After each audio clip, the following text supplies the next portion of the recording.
All right, Cassie. So we were actually just talking about LinkedIn, right? And it's just Yes. different about connecting with people on LinkedIn than, let's say, other platforms with that, right?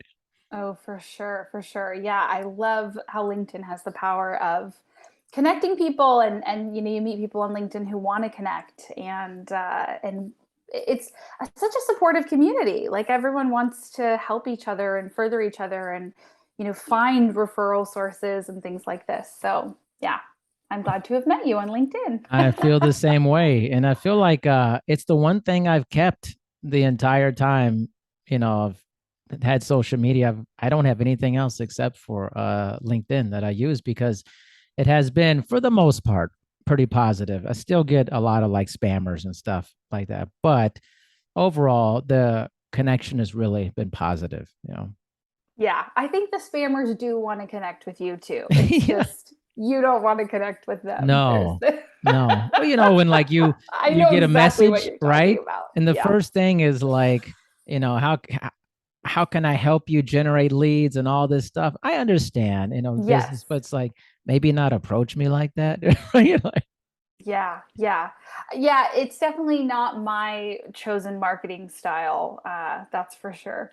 I'm not sure it's most people's chosen marketing style, like or at least being approached. Right. Uh, And yet people are doing it, so it must be working. I don't know.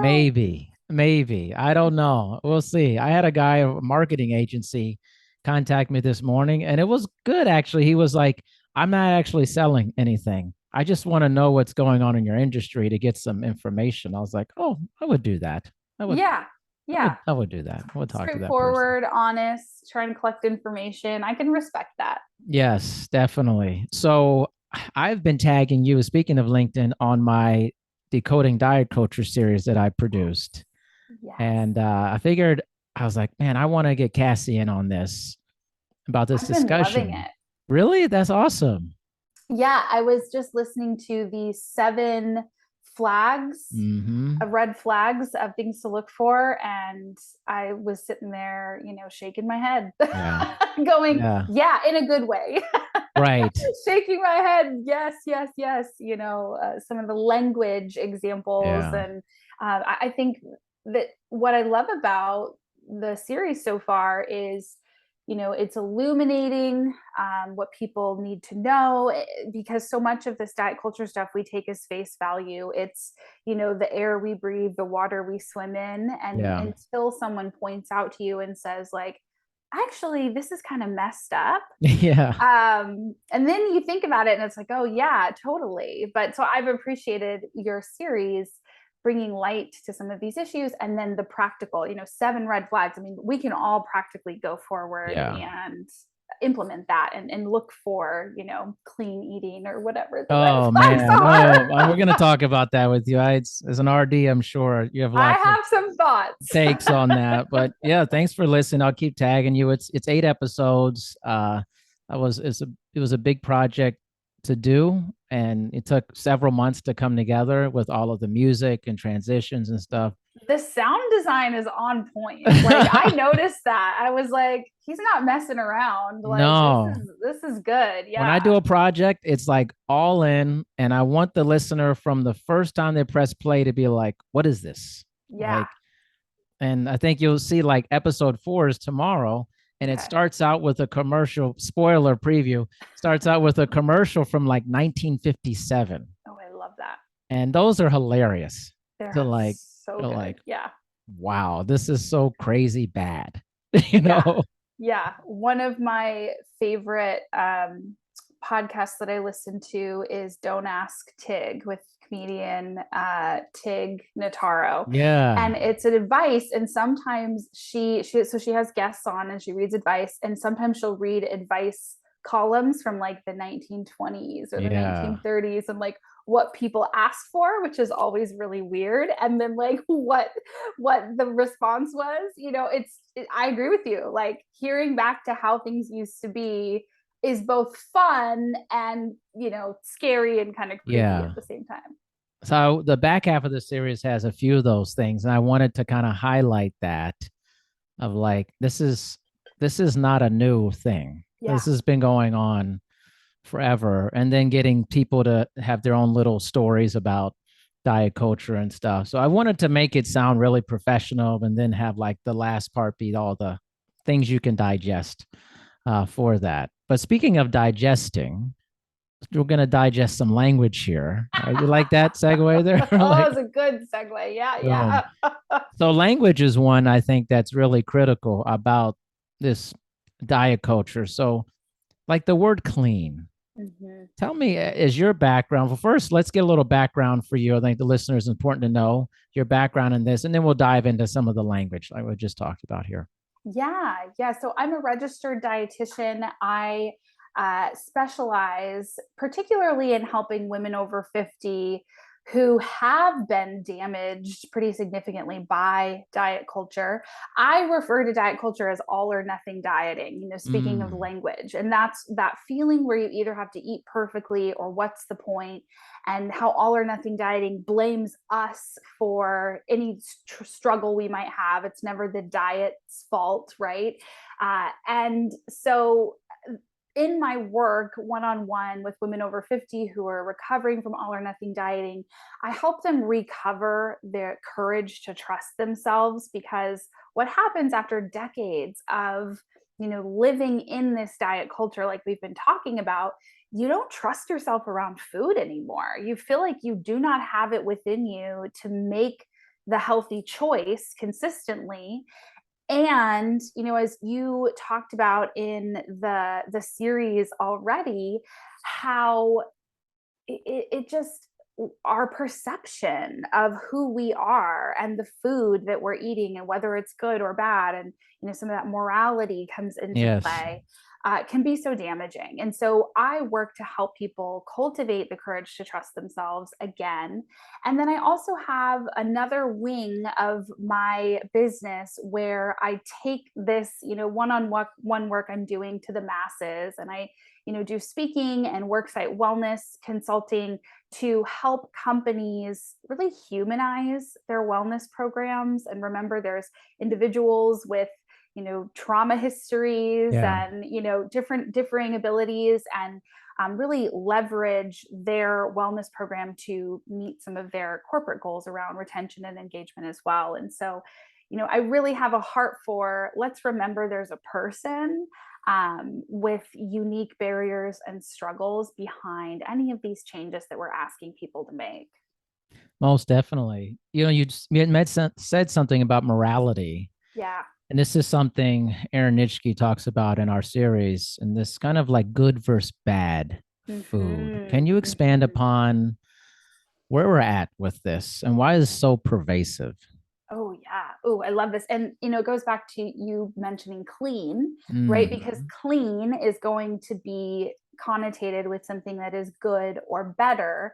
And what happens with diet culture, all or nothing dieting, whatever you want to call it, right, is you're given a list of foods that are good for you, like kale or right. chia seeds or salmon, right? Like I could just, Yeah. it would Come almost on. be funny to sit here and like name the good for you foods, Yeah. right? Um, or you have the list of foods that are bad for you, like hamburgers and this, that, and the other. And while, the difficult part here is there's so much nuance, because it is, you know, empirically true that a bowl of beans is going to impact your health if that's all you eat, oh, in a different way than maybe a hamburger would. Okay, for example. So, if you eat hamburgers every day, it's likely that's going to have a differing impact on your body and your health than if you eat beans every day. Right. And I'm not talking about the digestive, impact of that. And so, there's that empirical, truth there that, yes, one may be more supportive of health than the other. But what happens, and that is so harmful, is the morality gets brought in to where now you are good if you eat beans and you are bad Mm, if you eat the hamburger. And that brings in shame. And, I'm a big fan of Brene Brown. I've read all of her works. And, again, she would define shame as feeling disconnected or believing that you are not worthy of love and connection with other people. And so now our food choices are like this mixing pot of, we think we're good, we think we're bad, we think we're unlovable because of our food choices, we think we are less worthy of love and connection because of our food choices. And so that's going to bring guilt. And by the time women start to work with me, they are obsessed and they're thinking about food all the time. They're thinking about their body all the time. And they don't have a lot of mental room for anything else. And that's going to lead to anxiety and some quality of life, mental health effects. So really, I cannot overstate how damaging moralizing food is. And we're not even talking about moralizing bodies. That's a whole different Right. conversation. Of course. Yeah, it's very devastating, the power that words have. It's kind of like one time I was talking to somebody, and obviously you hear this too. I'm going to have a cheat day or Yes. something. And I said, "Do you know the connotation behind saying you're having a cheat day?" So you're implying that it's bad. Mm-hmm. Like you're telling yourself, "Oh, I get to do something bad today." Yep. And I remember telling this person they never thought about it that way. It was like a big light bulb. They're like, "Oh my goodness!" But people just follow along with the the stream of consciousness of society a lot of times with stuff like that. Oh yeah, again, and what's so interesting is not only is it impacting our mindset and the way that we think about food, but it's literally impacting our biologies to label food bad as well. You can look up research papers on something called forbidden food syndrome. Mm, And this is where, and it's been shown again and again, that if you demonize a food and you say, this is a bad food, it's on your do not eat list, you're never to consume this again, it's actually going to cause more release of dopamine in your brain. And we think of dopamine a lot for pleasure, but it's also involved in motivation and reward. So you've got more of this dopamine motivating you to look for this food, making it feel more rewarding for you to eat it. And, I'll use a real life example. One of my clients, it was Dairy Queen blizzards. I mean, oh, I it's the love Dairy time of Queen year, blizzards. yeah, where everyone loves a good blizzard, right? Man, And that was her food that she rewarded herself with after a hard day. And, yeah, that's a whole different conversation, food rewards. sure, yeah, Um, but when she said, I'm never going to eat another blizzard again because blizzards are bad for me, again, this all or nothing, right? Such yeah. big sweeping statements. Then she, wanted the blizzard even more. And it leads to feeling deprived. It leads to feeling obsessed with food. I mean, and literally it's not just a mental thing, it's biological. You have more dopamine in your brain causing you to go after this food. And if that isn't setting yourself up for failure when it comes to making changes with food, I don't know what is. To feel obsessed about that certain food. Oh, I did not know about that. The forbidden food syndrome, like the actual Yes. biological connection. Hmm. That's pretty powerful, actually. The actual increased production of dopamine, that's insane, actually. Right. But it makes And sense. dopamine, yes, is also involved in addictions. It's Yes. it's one of the major chemicals in addictions. And so you can see now why people would kind of go on these all or nothing type patterns and then end up feeling like they're addicted to food because this very powerful neurotransmitter is involved in, the same pathways there. It makes so much sense. Talk to me a little bit about, I think for the audience, this will be, I just started thinking about this. I think this hits home about food and kids. And what is the information out there about parents raising children and their approach towards food and how that approach affects them later on in life? Mhm. If you have that information, Yeah, and I'm not a pediatric specialist, and I should connect you with some folks because that would that be would be such a fun great. conversation. Yeah. But I am a mom. I am a Right. mom, and so from that experience, I can tell your audience if they're looking for a good resource. Ellen Satter, ELLYNSATTER. She's got the Ellen Satter Institute.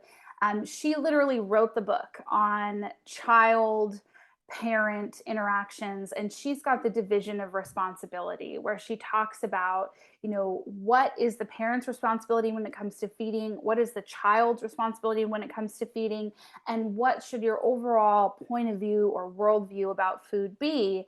And the research shows that, and I know you talked about this as well in your series, that kids know what to eat Yeah. intuitively. They stop eating when they're full, they ask for food when they're hungry.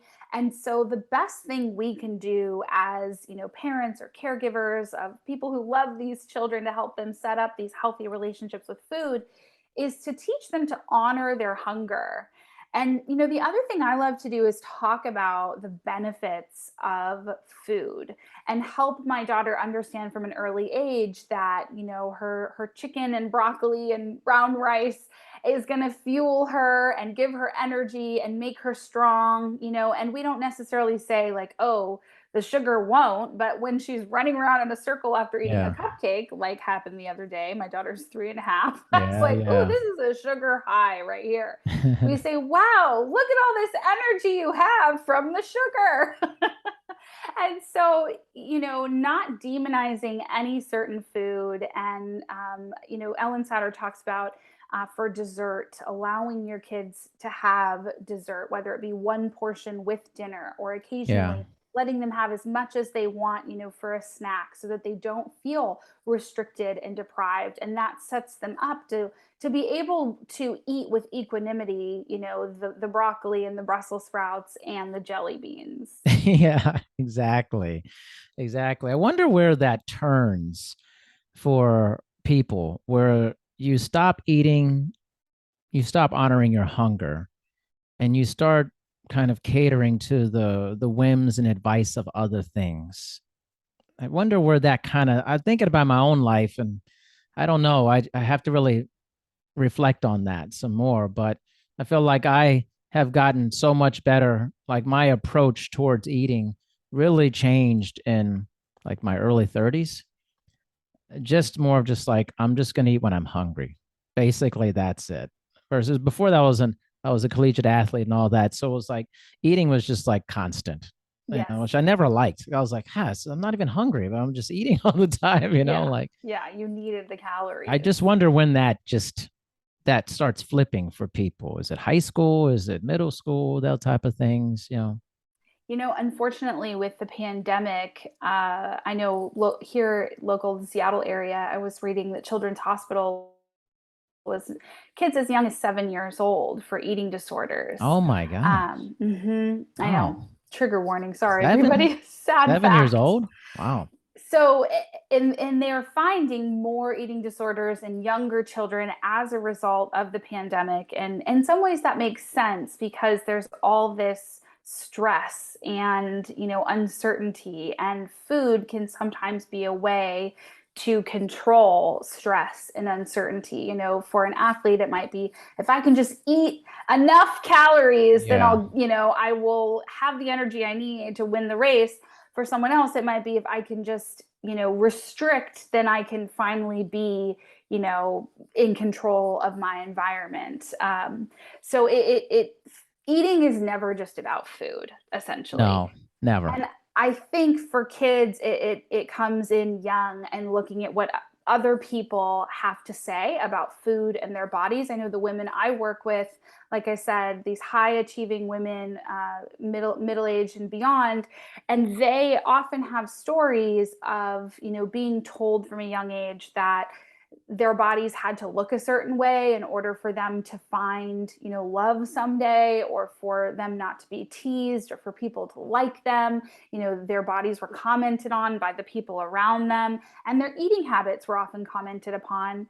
And then the other thing that often comes into play is trauma, and I'm not sure if you've had guests on to talk about trauma much, but recognizing that a trauma history, whether it's big T trauma, like a specific event that occurred, or little T trauma, like, maybe something that happened more ongoing and is harder to exactly put your finger on. But trauma changes your biology as well, and it makes your nervous system more likely to be activated.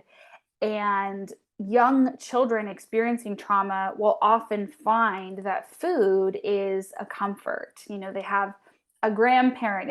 I cannot tell you how Of many stories I've course. told of grandma who knows what's going on at home and loves the child with food. And so food becomes the safety net, you know? Grandparents are the worst about this. I'm telling you, it's weird. I get the intention, but man, there's nothing like breaking your whole deal with grandparents, like in a lot of areas. Yes, yes.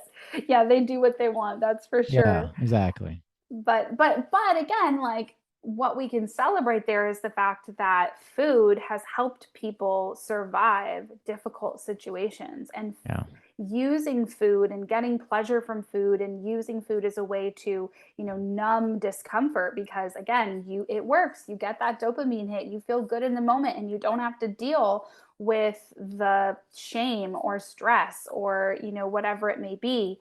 And so we really have to recognize food works, and be thankful that it does too, because it helped.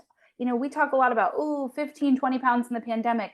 Okay, but that junk food, right, that you ate helped you survive the pandemic. yeah. And so I get that we don't necessarily want the junk food, and it impacted our health, and we're not so happy about that, and yada yada.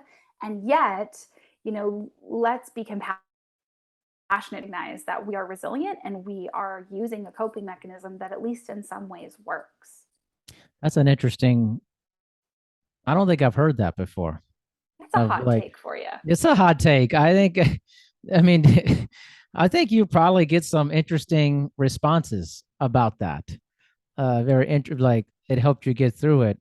And I think there would be some people who may push back and go, well, don't celebrate that. But I don't think that you're trying to do that. I think you're just pointing out that this is part of a cycle of like this did have some mechanism of help. Um, Some but value, exactly. And what yeah, I'm trying to do by pointing that out is to get people to be more self-compassionate. yeah, I mentioned my goal is to help people develop that courage to trust themselves again, and pillars to get people there. And the first is calming the nervous system. The second is self-compassion. The third is listening to yourself. And the fourth is medical nutritional therapy, which is what I, as a registered dietitian, can provide. And so self-compassion, going back to pillar number 2, is really the best tool towards healing your relationship with food and your relationship with self, which gets yeah, damaged by diet culture and all of the shame that we receive for, our bodies and what we eat. And really, I mean, self-compassion plus empathy are the two things you need to heal from shame. yeah, And so you can get empathy from other people, but self-compassion can only come from yourself. And so when you can recognize that your eating patterns have served a purpose and they've been helpful, and maybe instead of being a marker of you being a problematic person who has a character flaw and is morally perverse. I mean, really, like it sounds extreme, but when we're moralizing food, that's essentially what we're doing. yeah, You're bad for eating food. You're morally perverse, right? So instead of speaking that over yourself, which I would say is a lie and it's not helpful, self compassion allows you to really see, oh, okay, this was helpful. And how do I want to be kind to myself moving yeah. forward? And what does that look like? And it doesn't look like cutting out junk food, because that's more of all or nothing dieting. That's more of diet Right, culture. right. It looks like understanding why you chose the junk food or whatever. I mean, I don't even like junk food. That's moralizing, right? But everyone gets what I'm saying. Sure. You can go too far with it too. Yeah. Um, but understanding why you're doing what you're doing, and really getting to the root of that. And so self-compassion allows you to do that, because rather than just blame yourself, which is what diet culture would have you do, what all or nothing dieting would have you do, you can actually problem solve and take a step back and see, what might be the solution to your eating struggles. I tell you, this is a like a multifactorial deal. I want to take this somewhere that I think we need to have this conversation. It was Let's interesting. do it. I'm interested to get your take on this. So there's the side of it. I like to present various points of view because I think it's important. So the Yes. side of it, which is in some way, you say, hey, this is help me get through this situation. This has some value in this. And then Mm-hmm. there's another side of that. This is a medical condition, and this is not healthy, or this is going to lead to chronic um, health conditions, Yep. chronic disease. But then there's another side of this. There's always more than two sides. Oh yeah. That is almost celebrates eating and to some extent being in a larger body. Mm-hmm. I am very conflicted by this Mm-hmm. because I think there's a reality of that. If someone is, let's say, obese, Yeah. okay, there's a reality that this is a cascading effect chronic disease that is not healthy for you. But then there's another reality of like celebrating your body. How do we work through that? Because I'm Mm-hmm. so conflicted. I understand different body sizes, and we talk about that. And I want to put all this out there. But sometimes I feel like there's this denial of that. This is a very difficult medical condition. Like you Mm-hmm. actually have a condition that is not good, but then celebrating your body. I'm conflicted. That's my honest opinion. I'm very conflicted by that.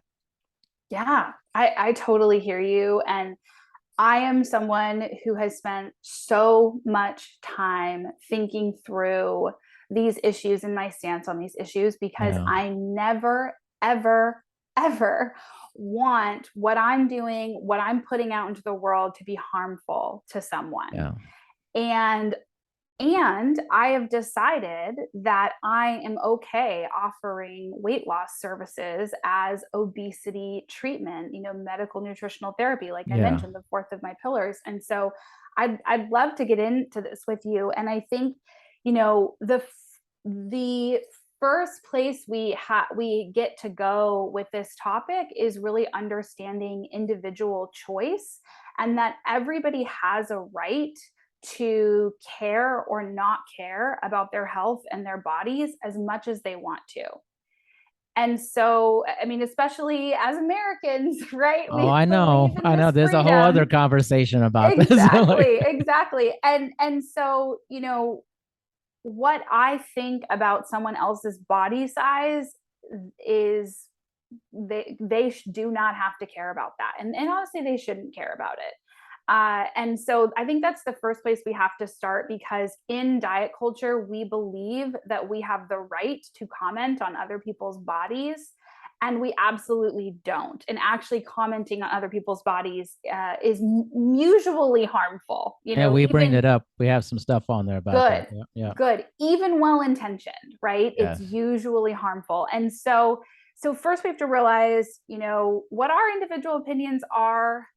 I mean, don't really matter. I get what you're saying. Like, you and I were working in this industry, we have to have a stance, but just Yes. putting it out there.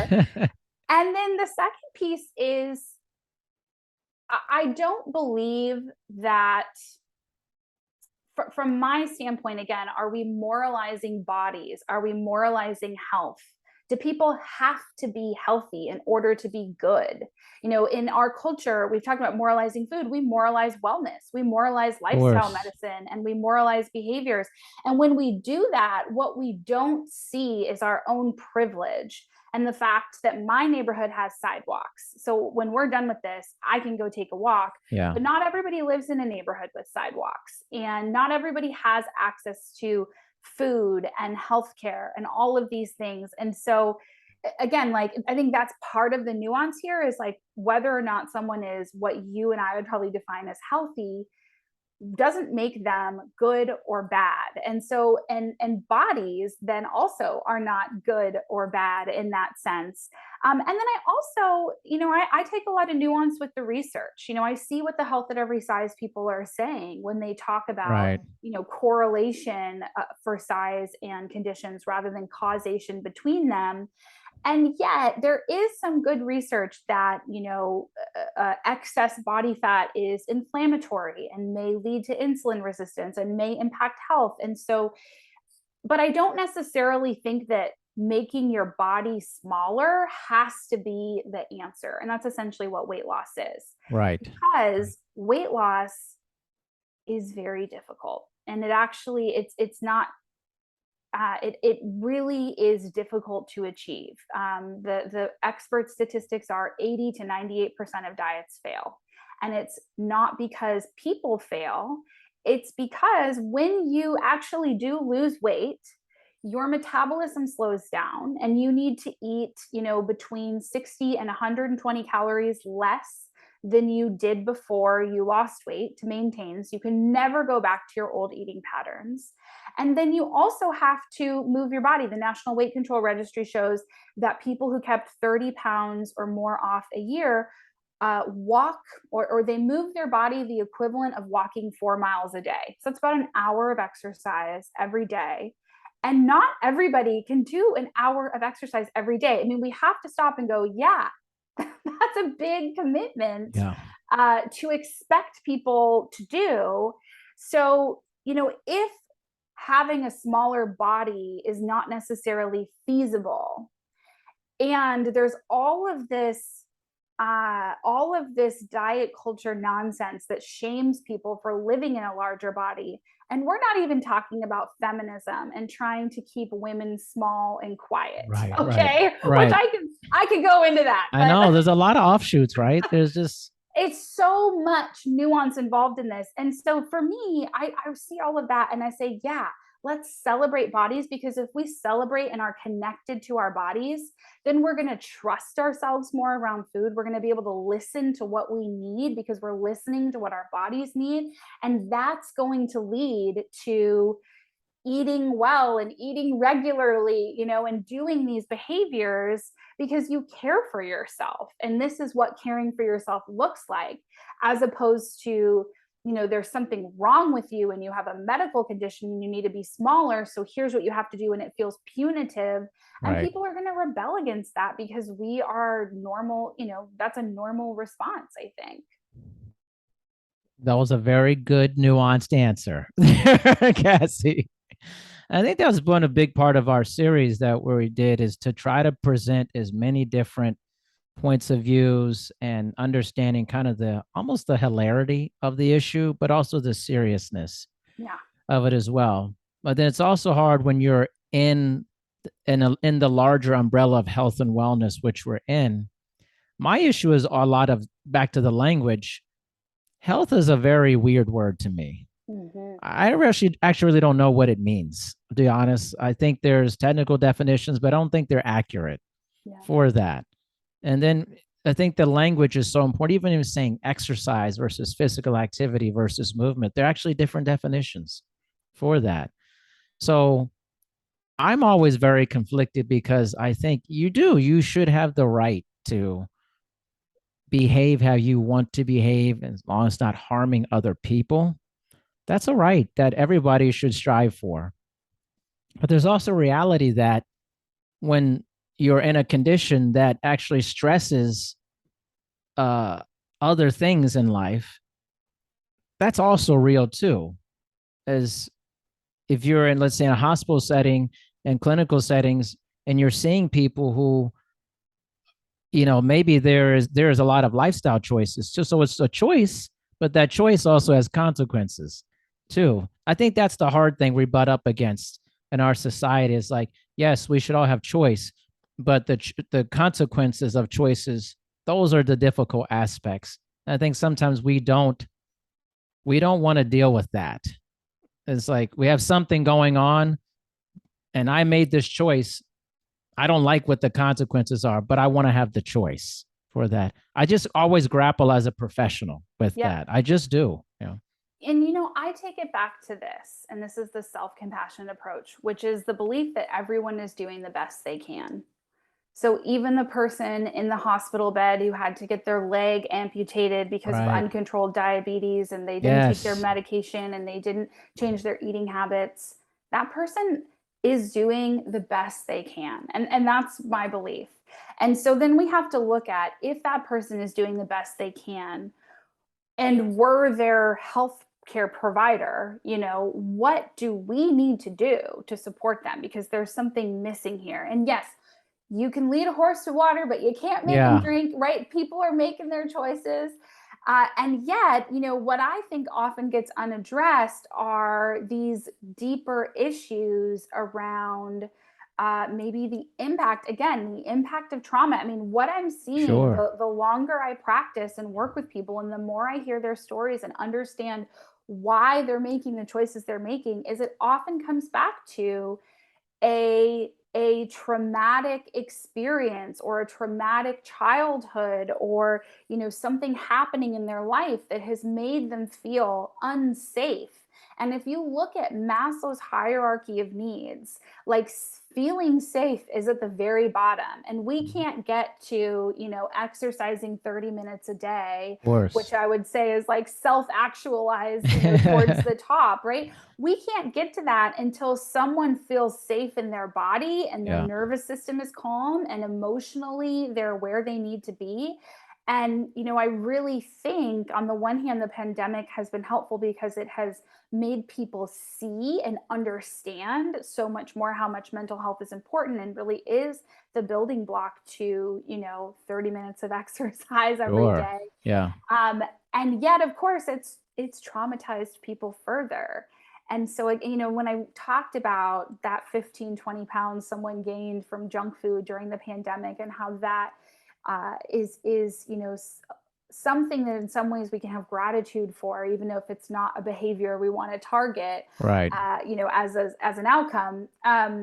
We can have gratitude for it because it helped them survive. Well, in order to be able to make consistently healthy choices and not feel obsessed with food all the time and obsessed Yeah. with their Yeah. body, we have to really heal the root issue and the impact that trauma has had on their relationship with food. And I find this even with people who have been through years and years and years of therapy, and they're like, Right. emotionally, I feel like I'm pretty good, but food is still running wild. Sure.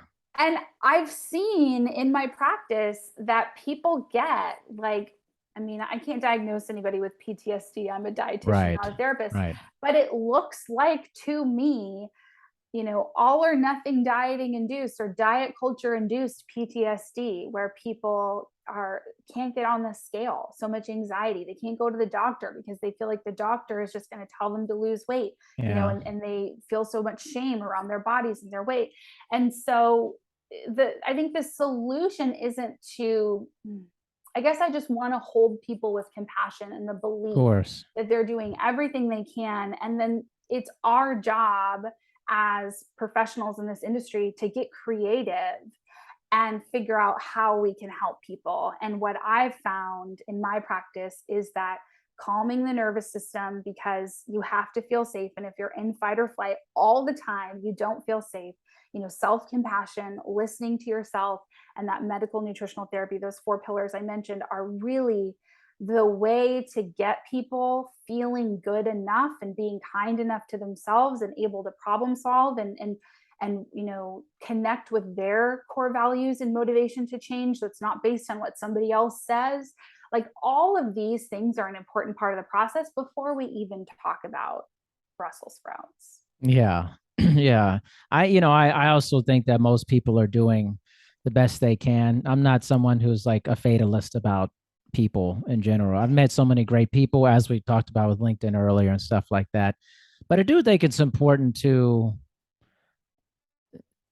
understand the other side of things as well. It's like, I'm sure you have met with people who are not doing the best they can. And I think it's important to, I don't think that's a lot of people, but I think there are people who are not doing the best they can. How do you handle that? So I think what you're saying is the people who don't care to change, they don't care to get healthier, they're not interested in that. Is that accurate? Well, yeah, I mean, so like clearly, like, and we're in the health and wellness field, and there, I do believe a lot of people are trying to do the best they can, Right. but that's literally not every single person. There are people who are like, I mean, they're sabotaging themselves. They're not giving it the best effort they could do Mm-hmm. that. Like, that does exist. I'm not saying it's a huge amount of people, Sure. but you run into people who are like, you're really actually not trying Sure. like at all. How do you approach that? So, okay. So I think what you're talking about is a little bit different from the people who decide like that they just don't care. They don't want to try to get healthier. They don't want to change their eating habits. They don't want to move their body Yeah. more, stick it where the sun doesn't shine and leave me Yeah. alone. Yeah. Right. I don't think that's who you're talking about. If you were talking about those people, I would No. say they get to go do whatever they want. Sure. No, no, no. There's nothing we can do about them. But what I hear you saying is the people who come to us as professionals and they say that they want help, they invest in help, Correct. and then they maybe don't do anything about it. And those people, again, I believe there is a reason for that. Sure. And so, Sure. my personal approach is to have an honest conversation and say, like, you've said this is what you want, this is what I've recommended to you, and you're not doing it. I mean, it's an uncomfortable I love conversation to that. be sure. Yes. I'm very nervous about it before it happens. Of Uh, course. and yet, those are the sessions where you get real about what somebody wants. And it's like, hey, maybe you don't actually want this. And if that's the case, that's okay. Let's talk about what you do want. Let's Bingo. connect to, your core values. What do you want? Let's get you there. Or maybe they do want it, but they don't believe they can achieve it. And Yeah. and they've got these other barriers happening. Or, one of the examples that comes to mind is I have this amazing client. Like, she is a dream client. Everyone would Of love working course. with I her. got a bunch of those. I'm so happy Uh-huh. about. Oh Yeah. yeah, me too. Me too. And one of the things she wanted to change was she was drinking a lot of caffeine, like 10 shots of coffee a day, Yeah. really Yeah. looked into it. And in our work together, we kept going every week is like, well, let's swap out for decaf or let's try this, let's try that. Like, we tried all these strategies and she wasn't doing any of them. Yeah. And so finally it was like, look, you said this was important to you. What's going on here? And we had this, deep conversation where we realized for her, she had stopped drinking alcohol 3 years ago and has in some ways replaced the caffeine with the alcohol from that emotional Yeah. standpoint.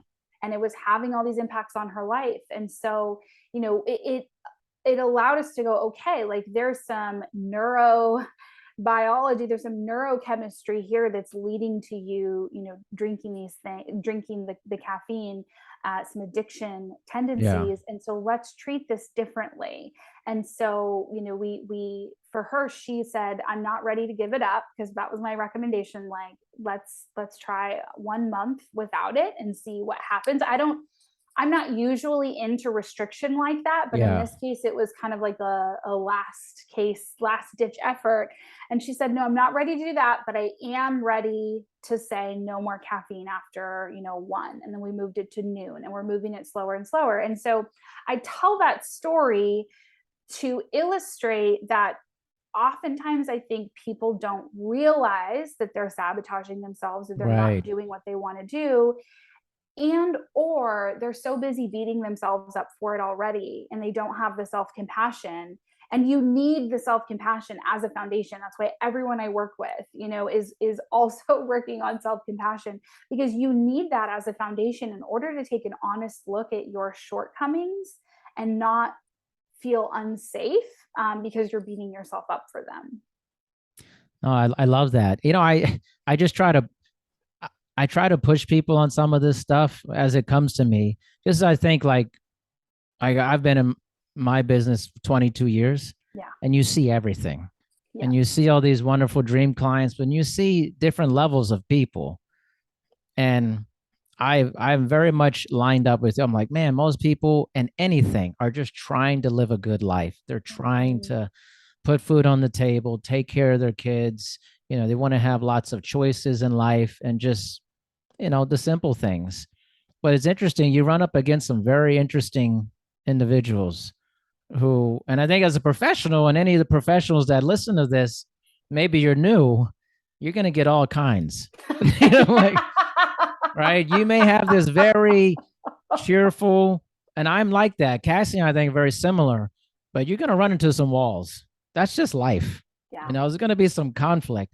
And Yeah. I like that I'm the same way. I had those conversations. All right, listen, you said you wanted to do this, but the action is not following the words here. So Yeah. what do you actually want, type of Mm-hmm. thing. That's Mm-hmm. something that's almost as powerful as the person who just does everything. Well, it's like you're almost Yeah, getting deeper with the person when I you're think doing so. that. So I think that's interesting. But I wanted to transition with what are some things that you see or the biggest misconceptions you see when people come to you? Because people have a lot of information because the internet, Oh my God, yes. right? So they come in there, they think they know a lot. you know, what are you seeing? What are Yeah. some things people bring to you? So I will say my clients know a lot. I work Hmm. with women who have paid thousands of dollars over their lifetime for weight loss coaches Yeah. and trainers and gym memberships and programs and food and like and they've I know people who, honest to God, sometimes I'm like, yeah, I'm pretty sure you know more than I do about this. Like, the practical side of like how many calories is in this or that, Right. or Yeah. portion sizes, like it's funny. So yes, I think they do know a lot. But the biggest misconception I think is one that if you live in a larger body, the only way to get healthy is to lose weight. And I have women come to me who their blood work is perfect, but their doctors are harping on them to Mm. lose weight because of this perceived future risk. And they then become so obsessed with the number and losing weight that they're not actually making consistently healthy choices Yeah. that would set them up for success, or they're not joyfully moving their body and seeing the impact on their mental health of that so that it is sustainable and continues. They're thinking they're moving their body for weight loss and the scale's not moving, so may as well not. Yeah. So it's just this. I see weight become a very problematic marker of success, and kind of a be all end all.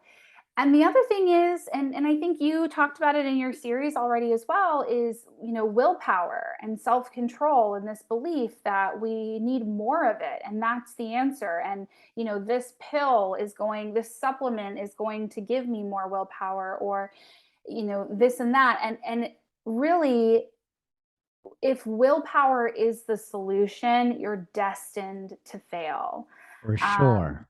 because, yeah, because willpower, it's a construct in It's some totally a ways. construct, completely. And yet, even beyond that, that's like that white knuckle grin and bear it, rather than, instead of having a list of foods you can't have and you really want, and having forbidden food syndrome and salivating over them, right?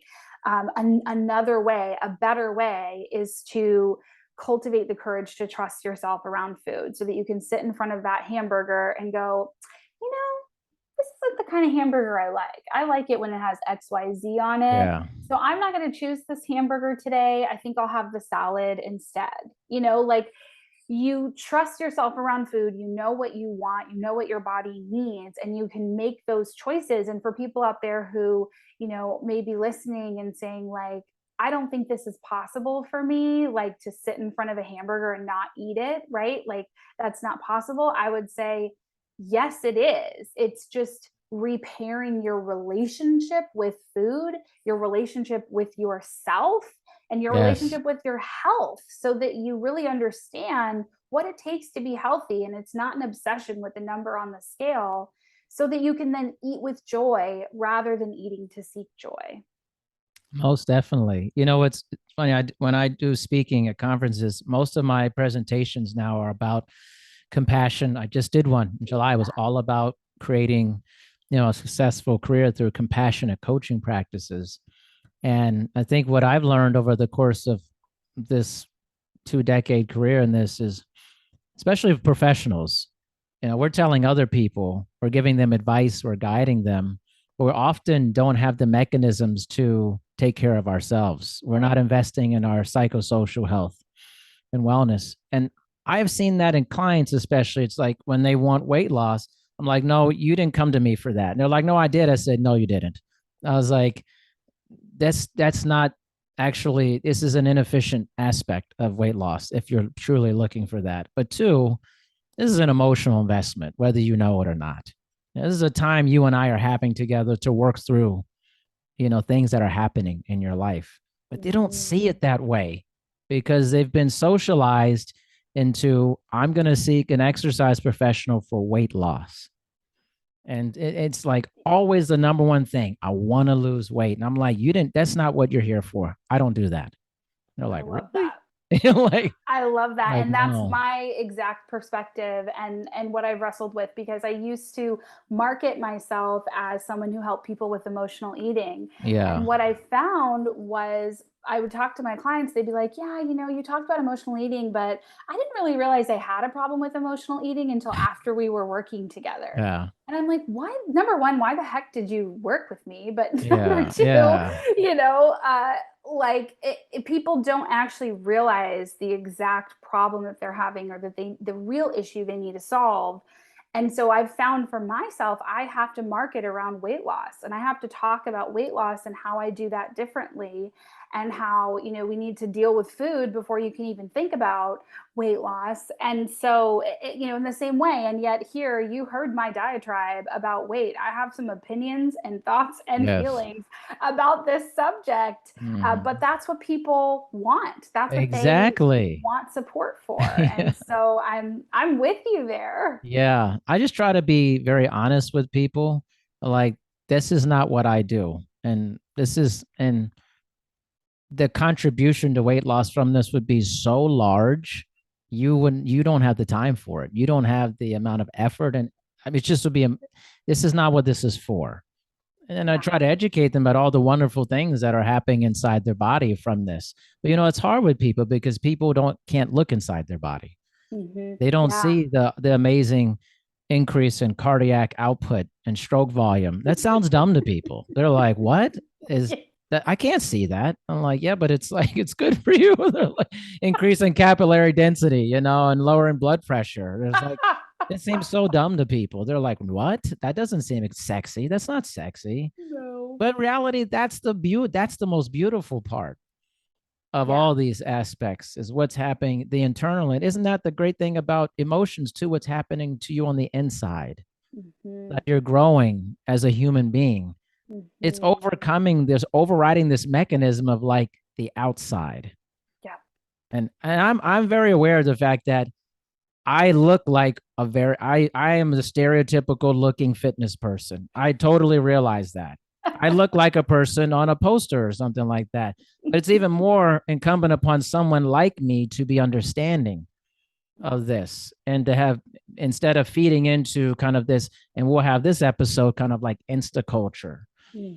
related to that. We got some real hard hitting stuff coming up. That was Good. towards I'm the end. excited. And how people like me create a lot of the people who have problems. Is, hey, Hmm. look like me, be like Hmm. me. No, no, no, no. This is a whole different situation for Yeah. that. Yeah. Yeah. Their genetics are not the same. We're all very Are different, our not the chemistry, same. our Yeah. trauma and stuff. And I Hmm. really think a lot of people, hopefully we're coming with mental health and we discuss that, is that's becoming one of the number one reasons why people exercise now is because of mental health. And it's Yeah. really, and if you ask anybody, and as professionals, any of you professionals out here, if you've been in there with someone for a long time, that's their time. Especially Hmm. parents, they will tell you, this is my time. I don't want to be interrupted by my kids, Yep. nothing. Like, Yep.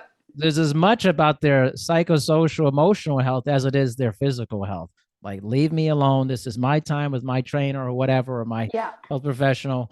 Like, I want to focus on that with people Hmm. primarily, and then we'll get the external aspects as going.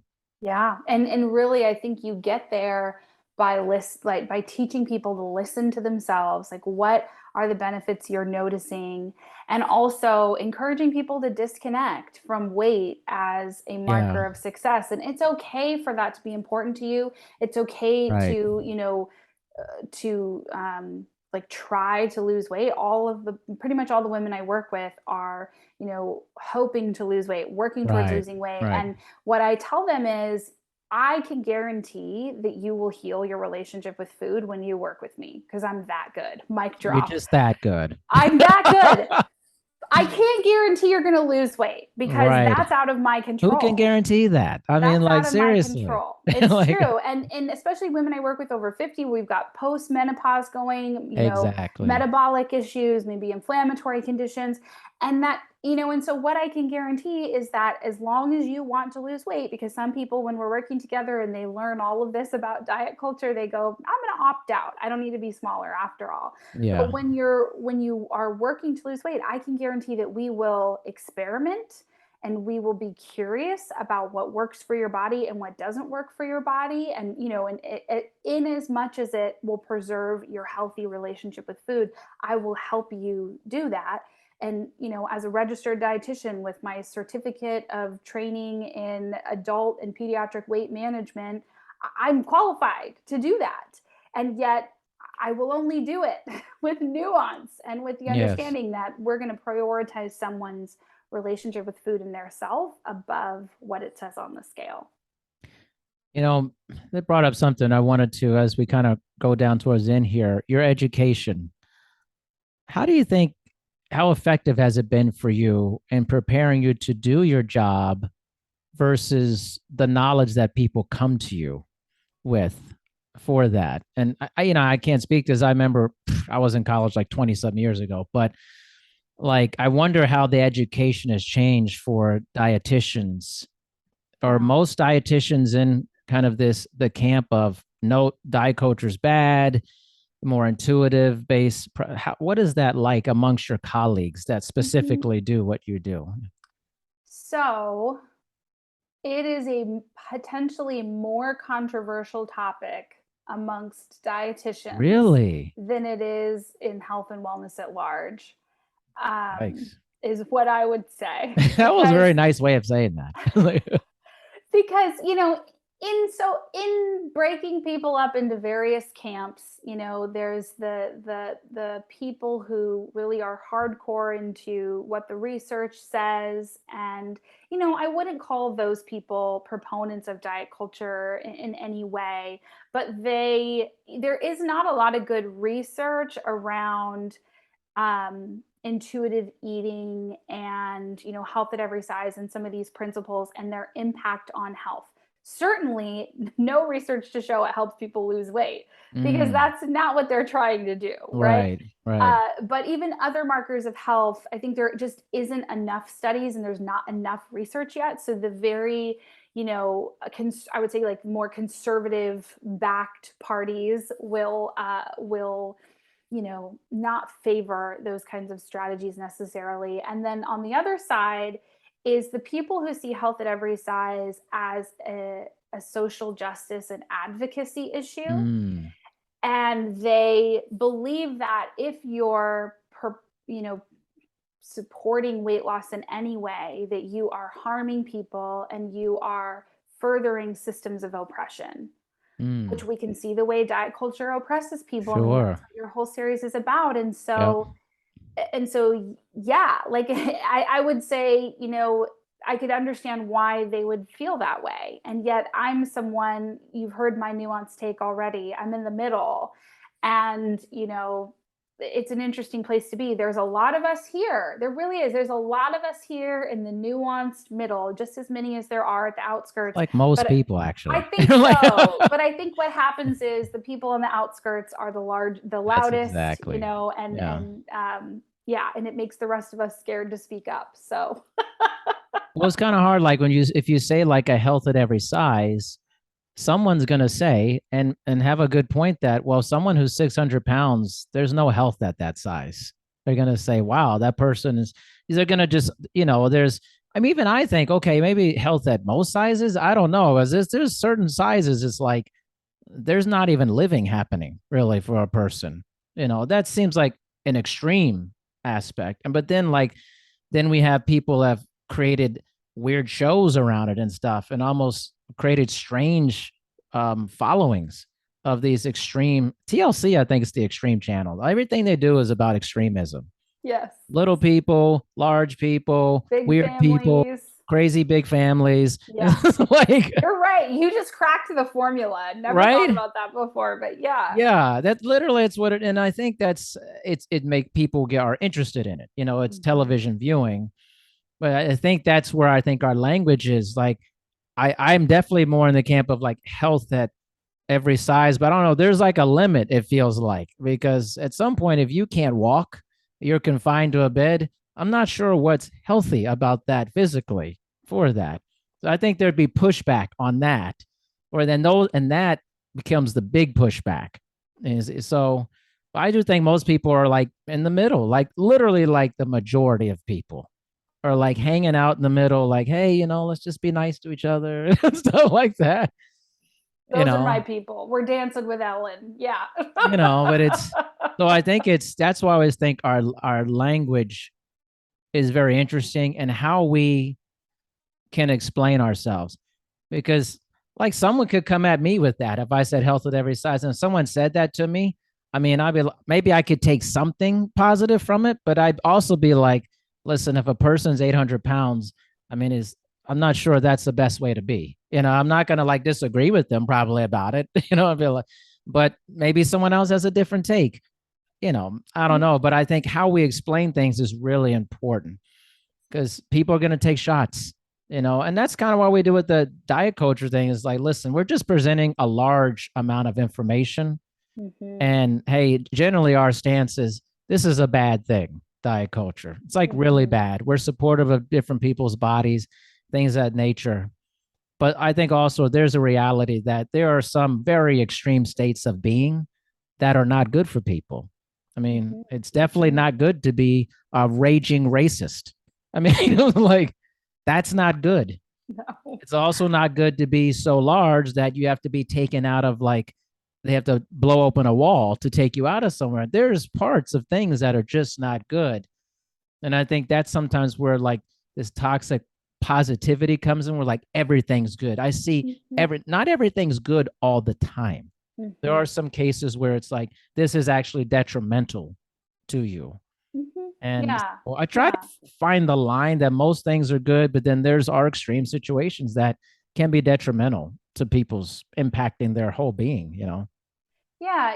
And again, I think it just comes back to like there are things that are supportive and not supportive. And as long as we Right. don't moralize being 600 or 800 pounds, like that's not morally good or bad. It's just maybe not very great for someone's organs, right? Like It's there's, definitely not great for someone's not organs. supportive for their overall health, but also, are they asking my opinion? No. No, no.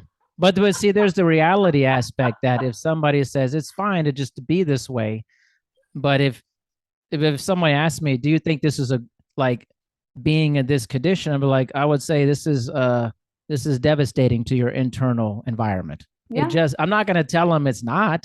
Right. like Yeah. Yeah. like there's As a a reality to that. professional, Yeah, right. as a professional, I'm like, yes, you made the decision choices, and obviously there's a lot of other Mm-hmm. factors too. Mm-hmm. But if somebody asks my opinion about it, I'm not gonna like be like, oh, it's fine for your internal inside of your body. I would just be telling a lie then Mm-hmm. to someone. Yeah. Would not be being truthful. And that's where I think we have the room for nuance and to Yes. say, like, again, it's not morally good or bad, and yet there are things that are more helpful for your health, and there are things that are less supportive of your health. Yeah. And, if there are barriers to getting in the way of making those consistently healthy choices and you want to make them, that's when you come to a professional like us and Yeah. we help people get over those barriers without shame and with all the compassion.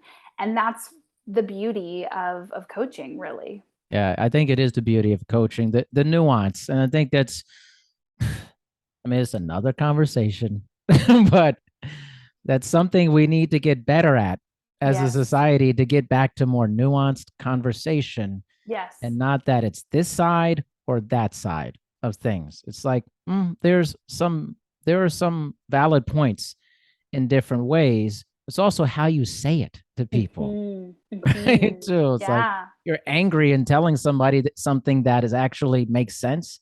They don't care, Yep. like Yep. Exactly. you know, Yes.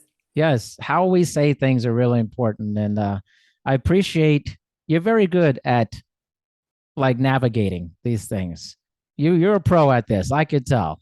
Like, Well, thank you. Thank you for having me. And like I said, I mean, I have done all of the soul searching yeah, around weight and my stance and what I believe for myself. I mean, yeah, I have the genetics of someone who is curvy and, yeah, like I'm not genetically teeny. I'm short and stout. yeah, yeah, And so, then I have my personal feelings and like, well, can I, as a woman who isn't super petite, market my services for weight loss? And then there's the mental work around there, right, and like, what do right, I believe, and am I living this? Am I, in integrity with what I am teaching? And I can say, yes to all of those things, yeah.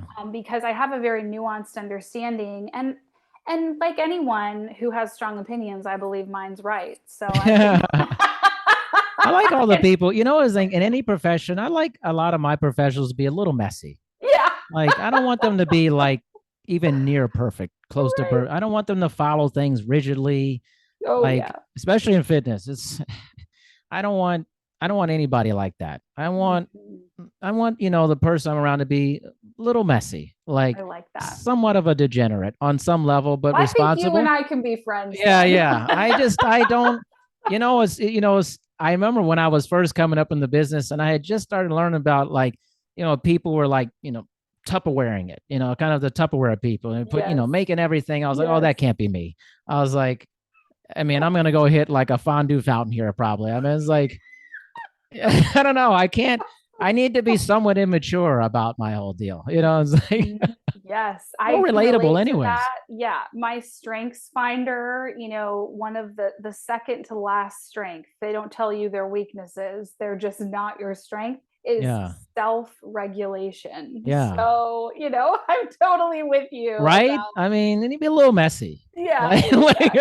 Exactly. I if love they it. present to me as like if some anybody who has it like together completely, I'm kind of avoiding that. Yeah.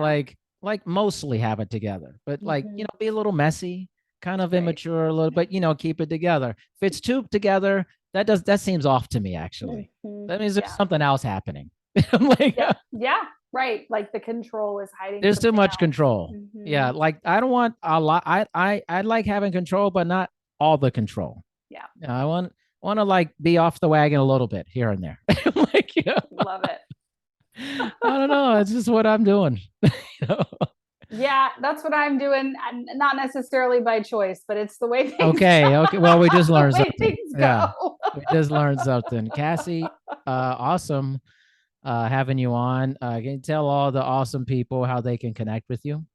Yeah, you can go to CassieChristopher.net and you'll see at the top there is a free worksheet. It is a debrief worksheet. So if you had an eating episode and you feel bad about it and you want to figure out how to stop it and not do it again, you go to that worksheet and I walk you through the exact steps you need so that you can actually learn from your eating episode and not, beat yourself up and go to the all or nothing and keep doing it to get you right back on track the next time. So that's at CassieChristopher.net, and you'll see the link to that at the top of the page. Love it. Thank you so much for being on. You seem like a very joyful, fun person, and that's always a plus. Believe me. Yes, thank you. Thank you. I try. Joy is important. Joy is incredibly important. Having a good time. I'm all about it. Yeah, for sure. So, I mean, I appreciate your offering that you brought on Yes. here, which is a beautiful offering. Thank you so much. Thank you. Take care. You got it.